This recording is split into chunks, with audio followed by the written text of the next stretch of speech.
Harvest tayong Supreme Guava. Ito siya. Galing to sa markot ko eh. Yan, sa Supreme Guava. Ito sila. Ito yung mother plant. Nagmarkot ako ulit. Tignan natin kung magiging successful. Yan yung mother plant niya. Nakalagay lang siya sa ganyang paso. Tapos minarkot ko din siya. Ayan o. First time kong matitikman yung bunga niya, guys. Si mother plant kasi nagfa-flower lang siya pero hindi siya natutuloy. Laging ganon. So nagmarkot ako nung merong nabuhay. Eto na siya. Yan, nagkaroon siya ng yan, lima. Actually madami to eh. Kaso no, hulog-hulog na yung iba. Kasi sa sobrang init.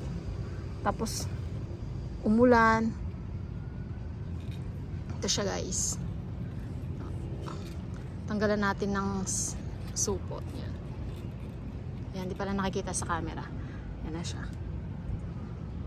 Pwede na siguro to kasi ayan o. Ano na siya, malambot. Napipress ko na. Ayan. Harvestin natin. First time ko siya first time ko siyang matitikman. Ayan. Kunin na natin itong isa. Oops.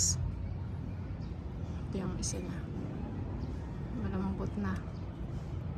Pwede na to. Tatumala natin dito.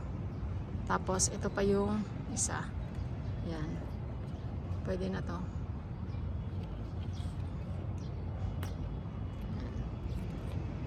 Ito siya. Bali, ito silang dalawa. Supreme Guava. Matitikman na natin.